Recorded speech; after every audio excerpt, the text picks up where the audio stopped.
Member for Hastings, Lennox and Addington, Tyendinaga. Thank you, Mr. Speaker. Today I rise to speak about the recent CRTC decision, what it means for the ongoing trade relationship between Canada and that of the United States, and how this decision will both directly hit Canadians at home and the broader implications on negotiations on 232 tariffs and CUSMA. I first want to address the first point of defense that the government uses. This is not a government decision, but a CRTC decision. This, Mr. Speaker, is a gross mischaracterization of the process.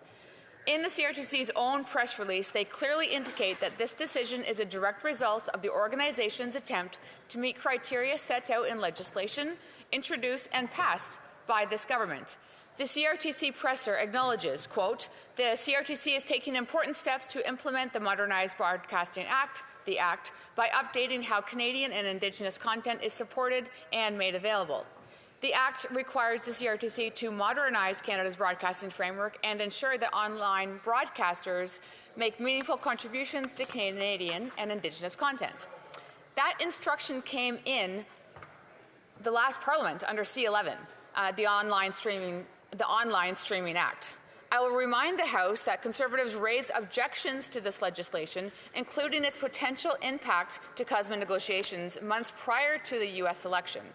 And we voted against the legislation specifically because our concerns on impacting the trading relationship between Canada and the U.S., even during the Biden administration and before the current administration's battery of unjust and unfair tariffs were levied against Canadian industry. Outside of the House, Mr. Speaker, we were not alone in our concerns. Back in June of 2024, in a meeting with the International Trade Committee, Dr. Meredith Lilly, Associate Professor and Simon Reisman Chair in International Economic Policy at Carleton's University here in Ottawa, stated in her opening remarks, "Implementing CUSMA in good faith also means not adopting legislation and regulatory measures that contravene CUSMA and antagonizes the Americans. For example, on digital trade, the Online Streaming Act would be in violation of the chapter of CUSMA on digital trade were it not for Canada's cultural exemption. Similarly, unilateral action by Canada to introduce a digital services tax would discriminate against large U.S. firms. We should be prepared for the U.S. retaliation if these measures are enacted, and the Canadian lawmakers should be aware of the damaging consequences for the broader CUSMA review process." Similarly, Sean Heather, Senior Vice President, International Regulatory Affairs and Antitrust, U.S. Chamber of Commerce, similarly stated, "Consequently, Americans find it ironic that Bill C-11 specifically targets U.S. companies in a manner that may violate Canada's international trading obligations, including under CUSMA. This action appears to contravene commitments that guarantee a minimal standard of treatment, require equal treatment of foreigners and local enterprises, and obligate Canada to refrain from imposing certain performance requirements on foreign direct investment." While addressing a press conference in 1947, going back, standing alongside Prime Minister William Lloyd Mackenzie King, President Harry Truman said, "The record proves that in peaceful commerce, the combined efforts of our countries can produce outstanding results. Our trade with each other is far greater than that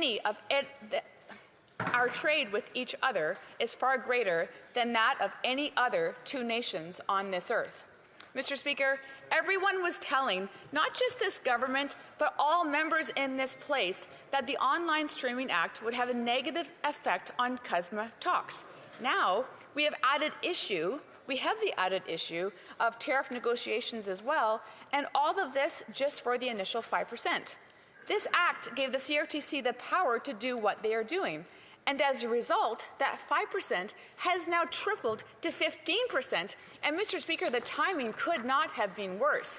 The Minister for Canada-U.S. Trade is heading down to Washington to negotiate with our American counterparts, a difficult prospect on the best of days.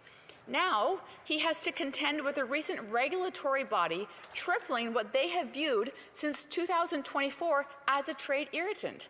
I'll be quite candid, Mr. Speaker. I'd love the minister to succeed. There would be no one happier in this place than myself if he came home, paper in hand, that ended the 232 tariffs and set the groundwork for a successful CUSMA review. But decisions like the recent CRTC announcement make it unnecessarily harder for him, especially considering that initial levy is still being argued before the courts. We need, collectively, to set him up to succeed, not to fail, and by supporting the CRTC's decision and refusing to accept responsibility for giving them the authority and mandate to do what everyone warned them they would do is not supporting the minister in his duties, but actively torpedoing him. I'd also like to take the opportunity to head off the argument that by opposing this tax hike and tax in general, we are attacking Canadian and Indigenous media and content producers. This is simply false, Mr. Speaker. The government has innumerable ways to help out these sectors financially. The only thing that we are saying is don't create an additional irritant in the trillion-dollar relationship in order to get there. Mr. Speaker, I have the perfect solution. The CRTC estimates this tax means $2 billion in revenue. I know how we can supplement that for the next 45 years, and it won't cost the government a single cent of additional committed funding. Cancel the $90 billion Alto high-speed rail vanity project. Using public funds to unite Canadians through media, among a dozen other concerns, is far better use of taxpayers' dollars than paying for a project that no one asked for and will involve the permanent expropriation of private lands and tear rural communities asunder. Naturally, yes, Mr. Speaker, I'm singling the Alto high-speed rail project out because it's topical and relevant to my riding, but the broader point is that there are a number of programs or revenue-raising mechanisms that can be used instead of tax on these digital service providers. What also gets lost in these conversations is the reality of these investments in Canada.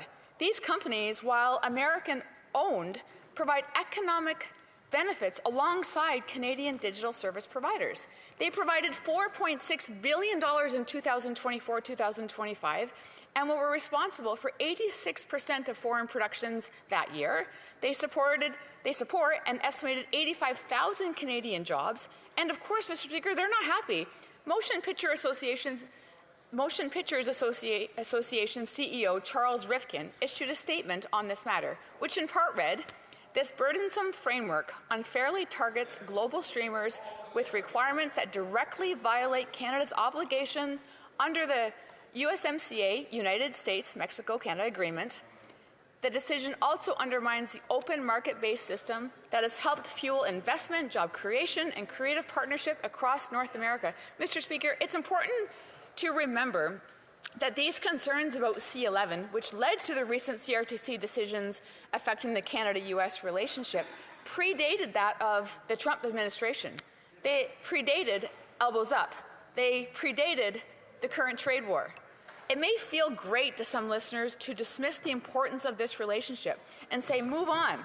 If they aren't willing to listen to the economic argument against that, I'd encourage them to think about what that means for their daughter-in-law who works in the local steel mill, their father who is on the line at the auto plant, their sister who is working at the pulp mill, their economic well-being as well as the livelihood of the hundreds of thousands of Canadians that depend on the nearly $1 trillion of trade that flow between our two nations annually at the cost for that good feeling. As a legislator, Mr. Speaker, I am not prepared to pay that cost. Speaking to the importance and defense of Canada-US trade is not a defense or attack against any one administration, Democrat, Republican, Liberal, Conservative. It's a plea to cut through the rhetoric and noise and to repair and reinvigorate the relationship between our two great nations. We as legislators need to think beyond the current news cycle. We need to plan for 10, 20, 50, and 100 years into the future.